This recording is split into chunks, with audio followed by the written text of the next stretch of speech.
और कुर्सी भी थोड़ी खाली होगी, आने वाले लोगों के लिए स्थान ग्रहण मिलेगा। तो आचार्य जगपाल जी से और आचार्य देवव्रत जी, आचार्य जोगेंद्र जी, आचार्य सुरेश जी से निवेदन है कि वो मंच पर स्थान ग्रहण करें। आचार्य सहस्त्रपाल जी मंच पर स्थान ग्रहण करेंगे। यहाँ व्याख्यान वेदी पर उपस्थित बहुत उच्च कोटि के मूर्धन्य विद्वान आचार्य हरिशंकर अग्निहोत्री जी, मंच का बहुत कुशलता से संचालन करने वाले बहुत अच्छे विद्वान आचार्य श्री प्रमोद योगार्थी जी, इस आर्य समाज के बहुत ही यशस्वी भजनोपदेशक आदरणीय श्री पंडित करमवीर शास्त्री जी, मंच पर उपस्थित मॉडल टाउन हिसार के बहुत अच्छे विद्वान पुरोहित आचार्य श्री सूर्यदेव वेदांशु जी, इस आर्य समाज के बहुत ही यशस्वी प्रधान, एक अनुव्रती पिता के अनुव्रती पुत्र आदरणीय श्री देवेंद्र सिंह सैनी जी, आर्य समाज के बहुत ही कर्मठ यशस्वी धर्मात्मा मंत्री आदरणीय श्री नरेंद्र मिगलानी जी, आर्य समाज के कोषाध्यक्ष आदरणीय बलराज सिंह मलिक जी, आदरणीय उप प्रधान हमारे श्री दलवीर सिंह आर्य जी, आदरणीय श्री उप मंत्री राजवीर भाटीवाल जी, और हिसार आर्य समाज के समस्त पदाधिकारीगण, बाल संबंध से हमारे बीच में आदरणीय भाई यतेंद्र जी, प्रवीण जी, आदरणीय भागीरथ जी, और अभी हमारे जो बहुत अच्छे विद्वान हैं आदरणीय श्री प्रोफेसर ओम कुमार आर्य जी, जींद से आए हुए समस्त आर्यजन, मेरे सम्मुख बैठे हुए राष्ट्र के होनहार भविष्य छात्र एवं छात्राओं, पवित्र आत्माओं, धर्म प्रेमी बंधुओं, नौजवान साथियों, संसार में जितने भी महापुरुष आए उन्होंने हमें डूबने से बचाया, पर ऋषि दयानंद जी महाराज एक ऐसे महापुरुष थे जिन्होंने डूबने से तो बचाया ही, साथ में हमें तैरना सिखा दिया, तैरना सिखा दिया। योगीराज अरविंद का नाम आप सभी लोगों ने सुना है। वो लिखते हैं, यदि महापुरुषों को एक चोटी के रूप में देखा जाए तो दयानंद की चोटी सबसे ऊंची दिखाई देती है, दयानंद की चोटी सबसे ऊंची दिखाई देती है। और दयानंद की विशेषताएं बहुत हैं। एक विशेषता वर्णन करके मैं आगे बढ़ता हूं, क्योंकि ये ऋषि बोध उत्सव हम मना रहे हैं, उसकी चर्चा मैं आपसे साझा करूंगा। जो ब्रह्मा को जानता है वो शिव को नहीं जानता, जो शिव को जानता है वो हनुमान को नहीं जानता, जो हनुमान को जानता है वो राम को नहीं जानता, जो राम को जानता है वो कृष्ण को नहीं जानता, जो कृष्ण को जानता है वो दयानंद को नहीं जानता, पर जो दयानंद को जानता है वो इन सबको जानता है, जो दयानंद को जानता है वो इन सबको। हम गुरुकुल में पढ़े और गुरुकुल में एक पुस्तक लगी हुई थी, संभवतः अब भी लगी हुई होगी, दयानंद लहरी नाम की एक पुस्तक लगी हुई थी गुरुकुल के अंदर, और अब भी लगी हुई है। और इस उपलक्ष्य में उनका मुझे एक श्लोक याद आता है कि ऋषि दयानंद से पहले भी अनेक शिवरात्रियां आई और चली गई, अनेक लोगों ने शिव का व्रत रखा था, पर वही शिवरात्रि कल्याणकारी मंगलकारी सिद्ध हुई जिस शिवरात्रि में ऋषि दयानंद जी महाराज को सच्चे शिव का बोध हुआ, सच्चे शिव का बोध हुआ। निवेदन करना चाहता हूं, जब पिता ने कहा था कि बेटा शिव का व्रत रखो, शिव के दर्शन होंगे, माता ने मना किया, पर बालक जिज्ञासु था, माता के कहने पर, पिता की अनुमति मिलने पर बालक ने शिव का व्रत रख लिया। शिव के मंदिर में भूखा प्यासा ये बालक जागता है। अचानक सारे लोग धीरे धीरे सोने लगते हैं, पर मूल शंकर अपनी आंखों पर छींटे दे दे करके जाग रहा है। पिताजी भी सो गए हैं। अचानक चूहों की एक बारात जो है शिव की पिंडी पर चढ़ करके जो मिष्टान था उसको खाती है। उसको खाती ही नहीं है, अभी तो उसके ऊपर मल और मूत्र भी करती है। उस घटना को देख करके मूल शंकर का तख्ता पलट गया कि ये कैसा शिव है जो इस पिंडी पर से जो है अपने आप की और इसकी रक्षा नहीं कर रहा है। पिताजी से जगा करके कहा, ये देखो क्या हो रहा है। पिता ने कहा, वो सच्चा शिव तो कैलाश पर रहता है। बहुत सारी बातें कह करके उस बच्चे को मौन कर दिया, उस बच्चे को से अपना पीछा छुड़ा लिया। पर वो बालक जिज्ञासु था, वो धुन का धुनी था। घर आकर के सारी की सारी बात मां से कही, मां को शिव नहीं मिला। और इधर मूल शंकर सच्चे शिव की तलाश के लिए अपने घर का परित्याग कर देता है। वो घटनाएं घटित होती है, त्याग भी ऐसे नहीं हुआ। जब बहन की मृत्यु हुई है, चाचा की मृत्यु हुई है, पाषाण हृदय कहा था कि इसके तो आंखों में आंसू तक नहीं आते हैं, पर चाचा की मृत्यु पर फपक फपक करके रोया मूल शंकर, क्योंकि चाचा ने बहुत उपकार किया था, बड़ा प्यार किया था मूल शंकर से। उस दृश्य को देख करके मूल शंकर अपने घर का त्याग कर देता है और इधर उधर की ठोकरें खा करके जहां जहां भी जाता था, जैसी जानकारी जहां से मिली वहां से उसको प्राप्त करता जाता था। अंत में विरजानंद के द्वारे जाकर के विरजानंद के यहाँ पर दरवाजा खटखटाता है। बोले कौन? बोले यही तो जानने के लिए आया हूं मैं कौन हूं। विरजानंद जी ने पूछा, क्या कुछ पढ़े हो? वो सारे बातें की कि आर्ष और अनार्ष ग्रंथों को भी पढ़े थे।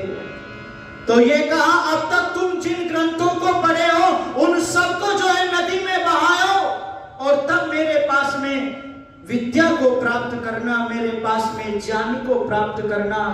श्री चरणों में आज्ञा का पालन करते हुए विरजानंद जी ने वो स्वामी दयानंद जी ने वो सारी पुस्तकें बहा करके विरजानंद जी के श्री चरणों में अपने जीवन को तपाया है।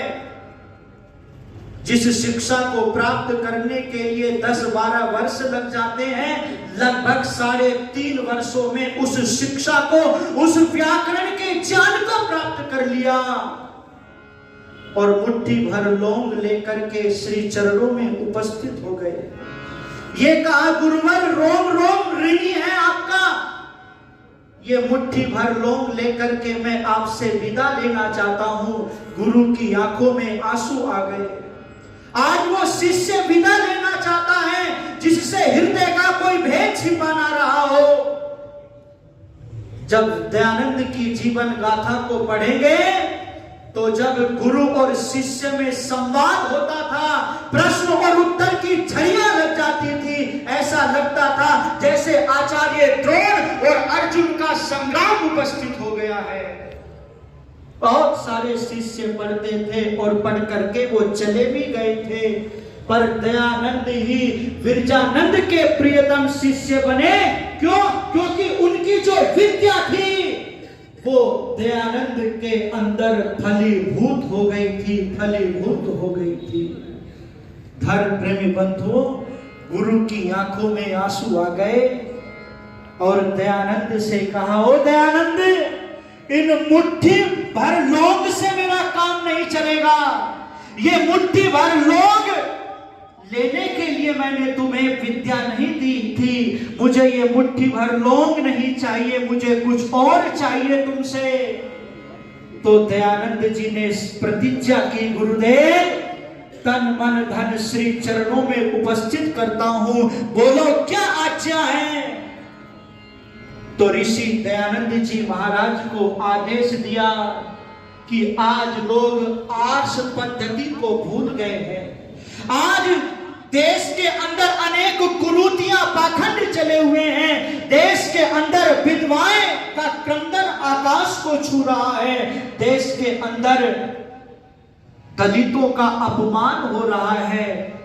इन सारे समस्याओं के लिए, इन सब के लिए गुरु दक्षिणा में तुमसे मैं तुम्हारा जीवन मांगता हूं, तुमसे मैं तुम्हारा जीवन मांगता हूं। और उस समय पर आदर्श शिष्य ने आदर्श दक्षिणा देते हुए गुरु से कहा, गुरुदेव प्रतिज्ञा है मेरी, इसे पूरी कर दिखला दूंगा। इस वैदिक धर्म की विधि पर मैं जीवन भेंट चढ़ा दूंगा। गुरुदेव प्रतिज्ञा है मेरी, इसे पूरी कर दिखला दूंगा। इस वैदिक धर्म की विधि पर मैं जीवन भेंट चढ़ा दूंगा। गुरुदेव प्रतिज्ञा है मेरी, इसे पूरी कर दिखला दूंगा। इस वैदिक धर्म की विधि पर मैं जीवन भेंट चढ़ा दूंगा। इस वैदिक धर्म की विधि पर मैं जीवन भेंट चढ़ा दूंगा। धन पास नहीं तन मन अपना श्री गुरु चरणों में धरता हूँ। गुरु आज्ञा पालन करने की मैं आज प्रतिज्ञा करता हूँ। अपना सर्वस्व लुटा कर भी, अपना सर्वस्व लुटा कर भी अपना कर्तव्य निभा दूंगा। इस वैदिक धर्म के बेटे पर मैं जीवन भेंट चढ़ा दूंगा। गुरुदेव प्रतिज्ञा है मेरी, इसे पूरी कर दिखला दूंगा। इस वैदिक धर्म की बेटे पर मैं जीवन भेंट चढ़ा दूंगा। गुरुदेव प्रतिज्ञा है मेरी, जनहित के लिए विष के प्याले अमृत करके मैं पी लूंगा।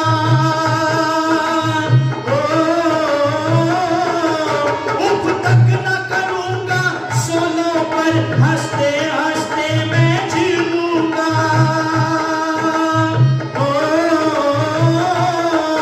कांटों से भरी इन राहों पर फूलों की तरह मुस्कुरा दूंगा। इस वैदिक धर्म की वेदी पर मैं जीवन भेंट चढ़ा दूंगा। गुरुदेव प्रतिज्ञा है मेरी, इसे पूरी कर दिखला दूंगा। इस वैदिक धर्म की वेदी पर मैं जीवन भेंट चढ़ा दूंगा। गुरुदेव प्रतिज्ञा है मेरी, जब शीशे आपका उठ करके वेदों का बिगुल बजाएगा।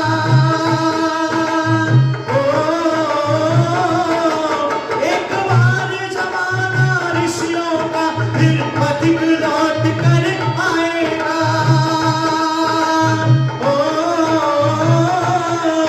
ऋषियों की पावन भूमि को मैं फिर से स्वर्ग बना दूंगा। इस वैदिक धर्म की वेदी पर मैं जीवन भेंट चढ़ा दूंगा। गुरुदेव प्रतिज्ञा है मेरी, इसे पूरी कर दिखला दूंगा। इस वैदिक धर्म की वेदी पर मैं जीवन भेंट चढ़ा दूंगा। इस वैदिक धर्म की वेदी पर मैं जीवन भेंट चढ़ा दूंगा। मैं जीवन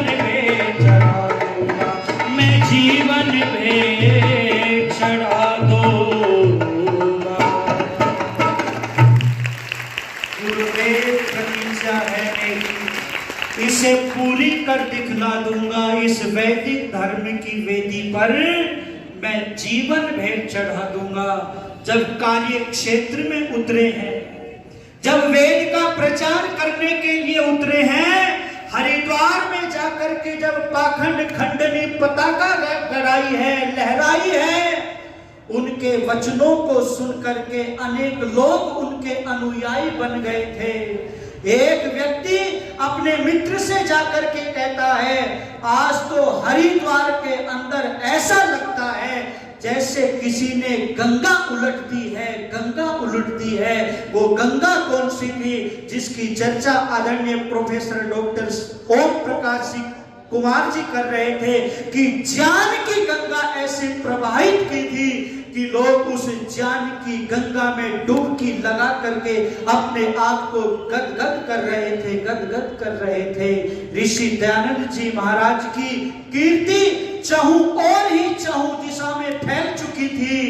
काशी की नगरी विद्या की नगरी है, और जब उस काशी की नगरी में पदार्पण हुआ है तो काशी के लोग, काशी के माने हुए पंडित के बीच में जब शास्त्रार्थ हुआ है, एक से बढ़कर के एक शास्त्रार्थी उस शास्त्रार्थ में मौजूद था। सारे लोगों ने योजना बना रखी थी।